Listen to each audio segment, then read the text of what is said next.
Ahoy, hoy. Welcome to this week's episode of the DCL Show, the show where we try to help you navigate the waters of Disney Cruise Line. I am your captain, Craig Williams, and today I am joined alongside by my two co-captains, Dreams Unlimited travel agent Elaine Edwards. Hi, friends. And we have senior editor of DCLFan.com, Jackie Gailey. Hi, everyone. Hello, everyone. I hope you're looking forward to this week's show. We have another fun little topic for you. And today we're going to ask the question, are we still fans of rotational dining on Disney Cruise Line? I'm very excited to hear what Elaine and Jackie have to say about it. And I'm sure everyone is going to tell me that my opinions are completely wrong. And I'm okay with that. But what I'm not okay with, you not booking a vacation with Dreams Unlimited Travel. Everything we do on this channel is brought to you by Dreams Unlimited Travel. If you like our content and you want to support us, book a vacation through them. It costs you no extra money, and you get the support of one of the awesome Dreams Unlimited Travel agents like Elaine. So for a free, no obligation quote, head over to dreamsunlimitedtravel.com today. And then this content is also brought to you by our Patreon supporters. If you want information on how to become a Patreon supporter and get exclusive content from the DIS team, head to patreon.com/DISUnlimited. Okay, it's time to jump in here, and I know this might be a hot topic for some out there, but I've got to pose the question again. Are we still fans of rotational dining on Disney Cruise Line? And if you don't know what that means, a quick explanation, obviously.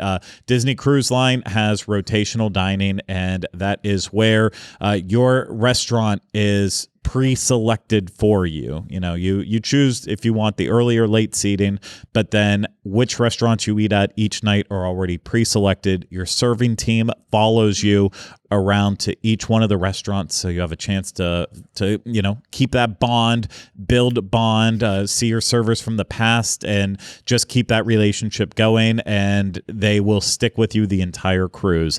And that's rotational dining, is at its basic core. Jackie, are you still a fan? I guess it's a multi-layered question. Were you a fan of rotational dining, and are you still a fan of rotational dining if the answer was yes to the first one? So, yes to both. Yes to both. I think rotational dining makes Disney Cruise Line really fun. I love the idea of going to a different restaurant every night during the night of your cruise. So especially if it's a 3-night cruise, you dine in a different restaurant every night. I think that the variety of food that you have there is just fantastic. It's fun to look forward to. And it's also really fun when you don't remember where you're going. It's like, oh, where are we going to dinner tonight? And if you really forget legitimately, like I do, because I forget things, it's cool.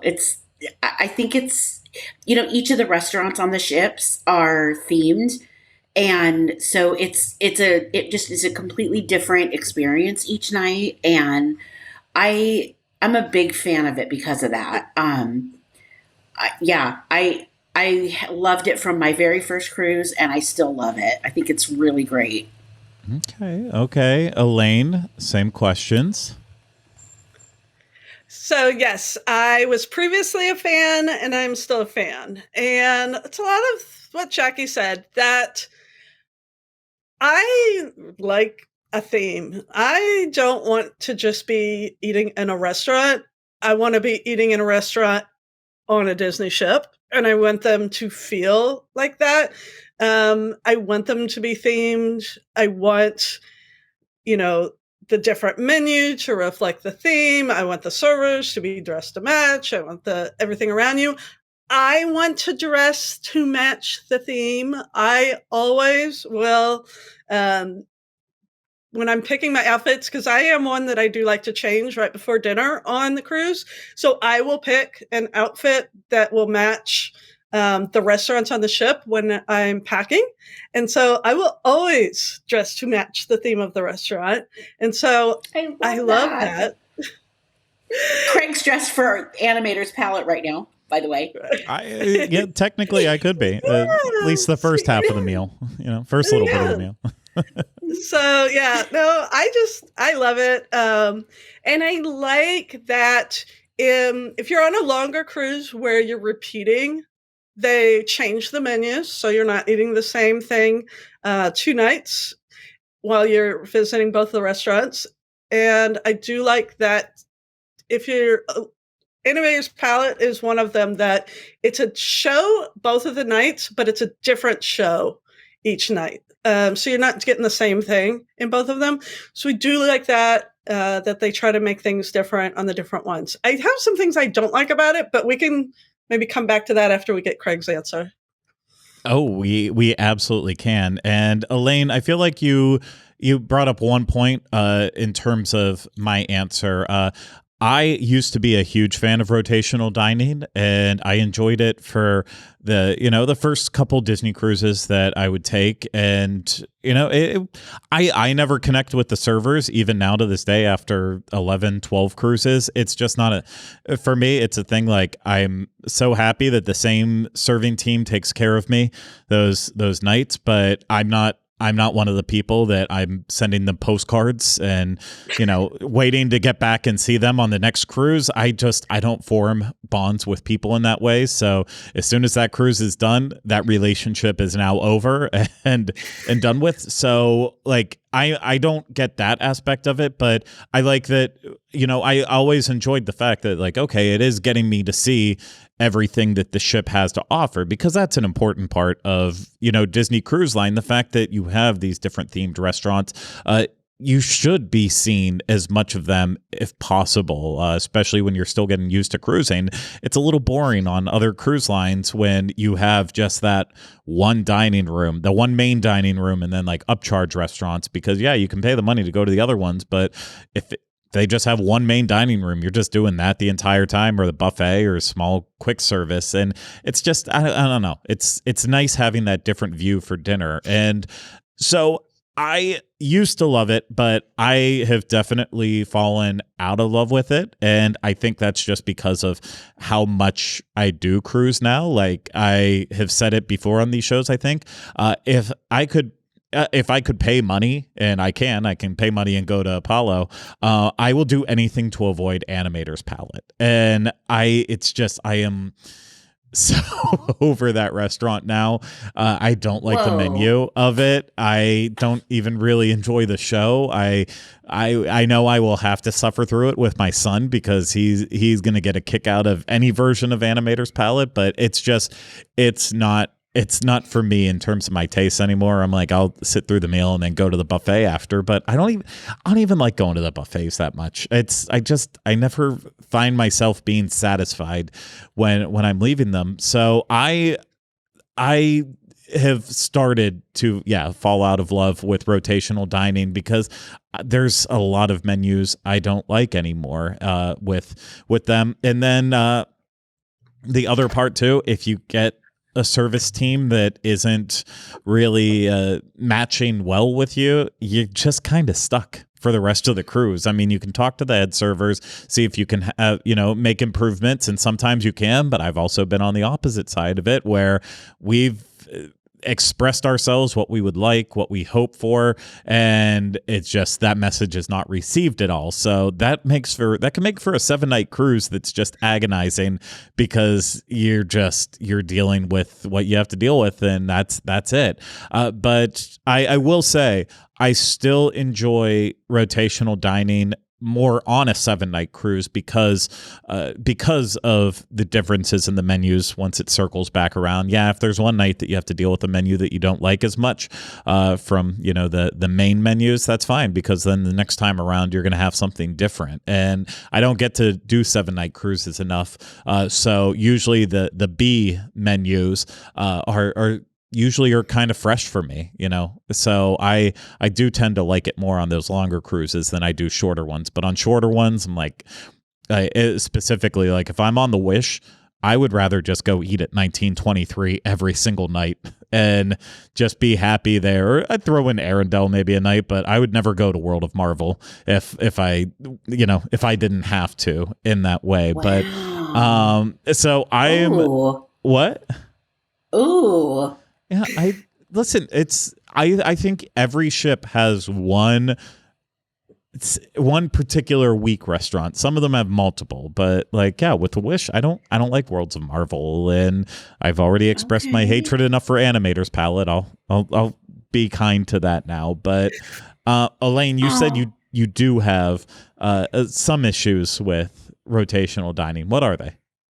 Yes. So a lot of what Craig said of the reason that he doesn't like it has to do with a lot that he's done it all too much and he's kind of getting tired of it. And that's where a lot of my dislikes kind of lie, that, those menus are those menus, and they've been those menus for a very long time.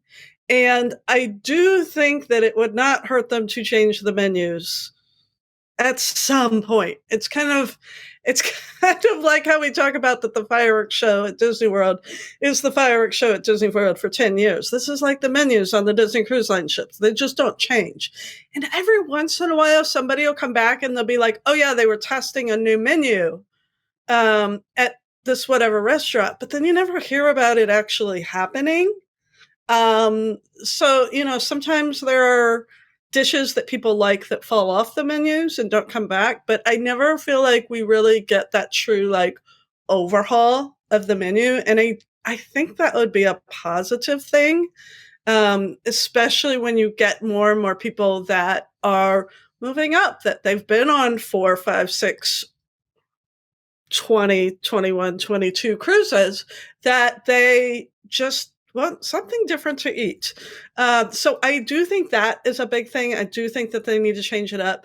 I would really love if they would just even change it up as far as to differentiate the restaurants on the ships more. I really, really, really liked when they announced the Wish that they were going to have these 3 brand new restaurants. None of these restaurants were rehashing any of the other ones on the other 4 ship, which are essentially, all in all, if you really look at them, they're all the same thing. Oh, yeah.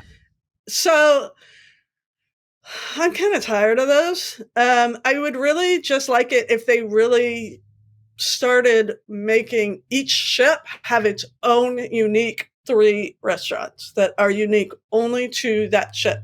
And when they announced when the Treasure was coming out, I was like, oh, I can't wait to hear about the restaurants. And it was the same. It was the same ones.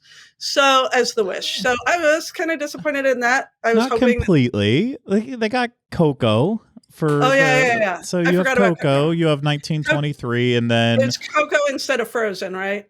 Yeah, and then World of exactly. So one different one. But I do agree with you though. If they want to make a quick, fast change to the classic ships, the 4 classics, start changing out the themes of those restaurants. Like,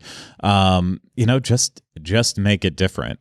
Do we really need Animator's Palette on all 4 of those ships? No, not in my opinion. Like Lumiere's and Tritons, like that's like the worst one on like all the ships. Yeah. Well, no, but because I like getting escargot, so I don't want those to change up too much. I would rather change the fantasy and the dream, the Enchanted Garden in the basement. Like I would like those.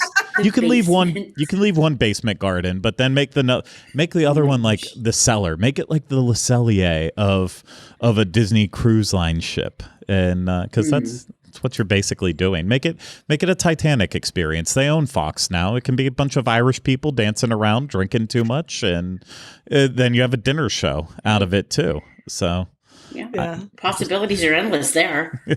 It really is. They gotta just start flexing it. I mean, that was something that always confused me, is why they were just the same. Yeah. And that's why I liked when they took the Magic and the Wonder and they kind of really separated them a little bit by doing Rapunzel and Tiana. Those are 2 completely different dinner shows that weren't there before. So I like when they did that. Yeah. Absolutely. Yeah. So another gripe that I have is not knowing your dining rotation in advance. Mhm. And no, this is not about me planning outfits, even though it could be. It is more about how many of my clients email me and say, what is my dining rotation? And I say, I don't know. And I can't tell you, and Disney Cruise Line won't tell me. Because when they are going to book their onboard activities, they want to book around what dinner they like, especially when you have the Craigs of the world that don't like Animator's Palette. They want to book Palo that night. And if they don't know like which one it's on, then they're risking it being on their favorite restaurant night. And so that becomes a problem. I know. I get very frustrated, but I understand why. Like here's the thing, they make the seating chart 45 days in advance. I did find this out recently. So if you're going to put in a dining request, make sure you put it in like 2 months in advance, because they start making the seating chart about 45 days out. And, even if they could just put it inside your Castaway account at that time and say, this is your rotation. Like, I think it would help people out a lot and not make them so frustrated, because Disney Cruise Line gatekeeps so much information that you just can't see anything until you're either on board or until it's your actual date and time that you get to book things. So I wish that they would just be more forthcoming with that information. I understand that maybe they can't do that so that they can make changes, even though they've made that dining rotation and they've made that seating chart 45 days out. Between that, they can always adjust and change things if they need to. Maybe that's why they don't tell you in advance, but probably they would. But it probably is. It's frustrating, though, that like I do agree with you too. It doesn't happen often that you have like super long port days, but like especially with some of the specialty cruises, Alaska being one. If you're on a 5 o'clock seating in Alaska, but you don't leave port till 8 o'clock, like you want to have that information ahead of time, not and being like, I want to save every little bit of time until the very end to have to get back on that ship. But then you find out, okay, that 5 o'clock dining that I have, okay, well, now I'm going to miss my favorite restaurant because I would rather be off the ship. Meanwhile, the day at sea, I'm in a restaurant that I don't want to be at all. So I totally think it's something that they should, even if they're making changes, at least tell you, like give you the option when they make a change and they move your dining rotation to another one. At least you can see that and you can still continue planning with it. But it's tough. I would love to have that information ahead of time. Usually I'm not picky about it, because I mean, the one thing I will say, as much as I hate Animator's Palette, there is only one true acceptable night when you're cruising in the Caribbean to book Palo, and that is on Pirates Night, because that menu is garbage. It is garbage. It will always be garbage. I do agree with that. And I agree. You know what? Yeah, I know. You put the pirate stuff on afterward. Go do Palo, do the buffet, do whatever. And I have wondered about that. Would they, if I showed up at Palo in my pirate outfit, would they turn me away at the door? I mean, now that gentlemen can get away with shorts and Palo, I mean, we're be fine. A pirate dress that I know you wear because I've seen your pirate outfit. I think you would be acceptable for it. So, just my opinion. Yeah. I've always wondered that. Like, if I show up, would I? Because I don't like the pirate menu either. That's the thing. I really don't. I do not like that menu, but I love Power Night, so I suffer through the bad menu. So. So, but there are other people that love that menu. That's the thing. Yeah. I have a friend know. that loves Pirate Night menu. So. Well, see, and that was what I was going to say is I think that on Disney Cruise Line's reasoning for not announcing it ahead of time is, what if you have it ahead of time? And so you make your plans, they can always put their little, that things are subject to change and whatnot. But what if you plan everything and you've got your Palo reservation on the night that you don't really care for the rotational restaurant, and then something changes. So then your your rotation has to change. Then they've got a whole slew of unhappy guests who have had a change. And so then they would have to deal with that. So I feel like they would rather just not announce it ahead of time. And, that way there's less of a chance to create unhappiness is why I feel like my assumption is that's why they're doing that. But then when you really sit down and you think about it and you think about the number of people, if you have 4,100 people on a ship and you have 10 that were upset because their dining rotation got changed, like, it's fine. Yeah. It's fine.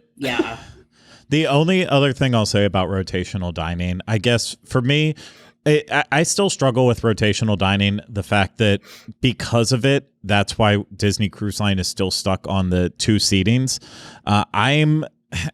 It's not the biggest deal in the world, but I do like other cruise lines when you can just show up to dinner when you're actually hungry and when you want, because it's not always going to be the same time. So, sometimes you're out with friends or people you meet on the ship and you're having a good time. You don't want to be like, okay, well, this has been great, but I have to run to dinner. And there are aspects of Disney Cruise Line that do force that set time, like with Arendelle on the Wish, that's a dinner show. And same with Tiana's and Rapunzel, that to see that full show, they would have to have times like that where, if you're sat at this time, you'll see the full show. But with some of the other restaurants, I'm like, you could show up at any time and you're getting the same exact experience. And I wish they could almost do a hybrid of that, but then the issue with that is, well, then your serving team might have, if everyone shows up at the same time, your serving team won't be able to take care of you. And then it poses that issue. But I've already made my feelings pretty clear on that. It's so complicated, but that is a big downside for me is I'm not always hungry at the exact same time every day, and I wish there was more flexibility with it. So it's another downside, but it's I also have to look at it on the flip side. My wife has very serious shellfish allergies and nut allergies, and she does enjoy having the serving team that she gets to know and trusts, and they take the allergy seriously, so she can show up to dinner every night for the most part, not knowing that they're not trying to kill her. So I get that there are a lot of benefits, and I'm a grumpy guy that I have too many things to pick about it. But at the same time, I've said too, like I get tired of cabanas and buffets. I get tired of just getting, chicken tenders and hamburgers in the top deck. So I still have to suffer through it, but I wish there could be some changes with it. Yeah, no, I understand. And the 2 dining times, because they are so polarizing, it does cause some issues. I have some clients that they will not book a cruise unless first dining is available. Wow. And a lot of times it's not. And so we just have to keep trying, especially if they're booking last minute, that if it's not available, because they have young kids, and those young kids cannot, just because you're getting seated at dinner at 8:30 doesn't mean you're even eating at 8:30. You might not be eating till 9 o'clock. I know we talked about it on the infant show we did, but that's the struggle we had with our son when we took him is, he 5:30 or 5:15, whatever time we would show up to the restaurant, he usually didn't have food in front of him until 6 o'clock. And by that point it was too late. We were already getting into grumpy, I don't want to be there mode. So I do get that. I totally understand that aspect of it, but central. But again, you get to see every restaurant, and that's also a good benefit of it. There's definitely pros and cons. Yeah, for sure.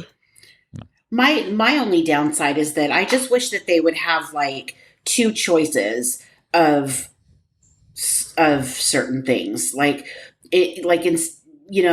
would love, like you guys, I would love to see them change the menus, or at least change them by the season or something, so that people could, people that cruise a lot could get a variety of different things. But it'd be really cool if they had a couple of different soups to choose from.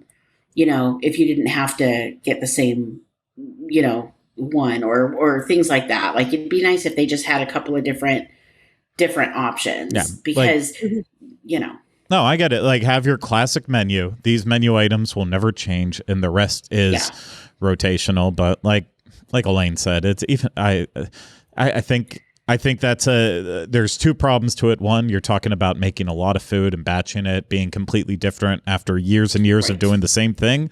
And then you also have Disney Cruise Line people, and I am one of them, when they find a dish that they love, if you mess with it, you're doing, you're doing some bad things there. So, and I do have items that I feel that way about. Like if they ever even change the amount of butter that they put in my escargot or the little bread that they serve it with, so help me. I will never book another cruise again.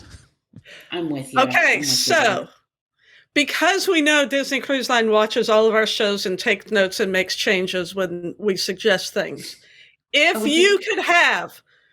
you could suggest a restaurant, like a rotational dining restaurant, like a theme, what would it be?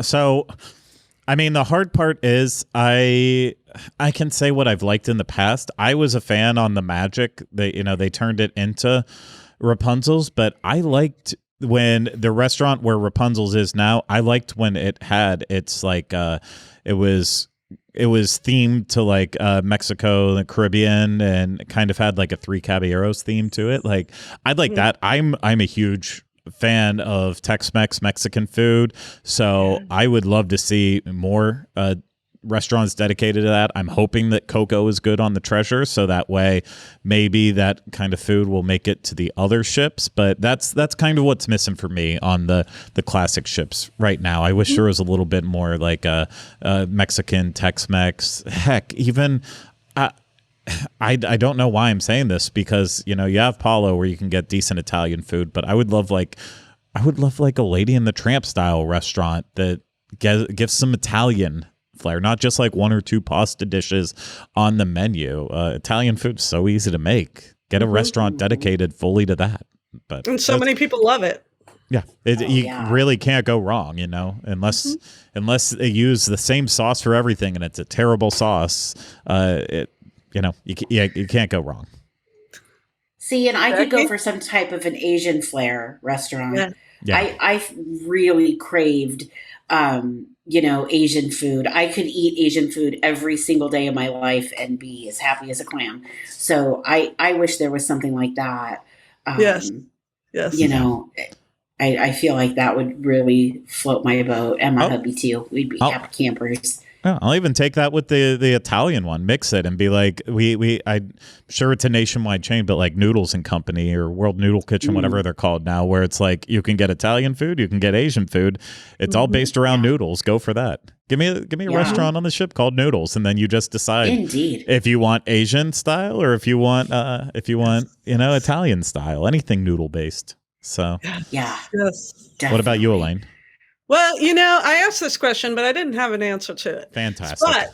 But I will tell you, like I said earlier in the show, I was really disappointed when they announced the restaurants for the Treasure, because I felt like there was so much they could do, with the theming and the vibe and everything that they're doing with the Treasure. I just really felt like there's a lot that they could do with those restaurants that would kind of mimic it. If they had some kind of like tropical like Skipper Canteen dropped in. I was thinking about that. Ship. Skipper Canteen or some kind of tropical or that adventure. But then I like the menus that you guys, the Tex-Mex. Man, I really hope that they do that with Coco. I hope there's some like Mexican dishes there. I love Italian. I love Mexican. I love Asian. I will take any of those. Yeah. So. No, you're. I didn't think about that in a way, but as much as I would hate to sacrifice 1923 on the Treasure, I would much rather sacrifice World of Marvel and get away with that. But they could have easily done something that either like fit in like an Ohana style meal or Skipper Canteen and had that around that ship. I mean, it's especially that instead of Marvel would have been great. Oh yeah, no, especially that, because you even could tie in like, oh, the whatever, the SEA, the Explorers and Adventurers, and you could have based a show around that and really made it a unique ship experience. Whereas like Worlds of Marvel, I still don't necessarily understand it for that ship. I didn't understand it for the Wish, and I don't understand it for the Treasure. See, I thought it was just me because I'm not the biggest Marvel fan ever, but I really like the food there. Yeah, so. I think that the reason that they kind of plopped it into the Wish is because I think that they realized that the Wish is so princess heavy. Yeah. I mean, it really, really, really, really is princess heavy. I think they just kind of needed something to kind of juxtapose with that, and I really think that's why they plopped that in there. Yeah, I think you're probably right with that, but I don't know if we really solved anything today. I don't know if we solved world hunger or any major important things, but I do know that we just had a nice little conversation here about rotational dining, and of course, we always want to know how you feel about it. So give us your feedback on it, how you feel about rotational dining. I'd be really interested. What your restaurant ideas are. Yeah, tell me in the comments what your restaurant ideas are. Yeah. We need some armchair imagineering. Yeah. Well, we'll take a little while to think about it. Maybe we'll come back with another episode where we're able to flesh it out a little bit more and use some of your ideas in there too, to give some pitches to Disney on what they should do next. But thank you so much, Elaine and Jackie, for having this conversation with me. I really appreciate it. Absolutely. Yeah. It's very fun. Thank you. And thank you everyone out there for taking the time to listen and watch. We truly appreciate you. And if you want to support us more, again, book a vacation through Dreams Unlimited Travel. Get a free no obligation quote today at dreamsunlimitedtravel.com. If you want extra content, head over to patreon.com/disunlimited. If you're watching this on YouTube, subscribe to the channel, leave comments, questions, video suggestions in the comment section, and hit that thumbs up.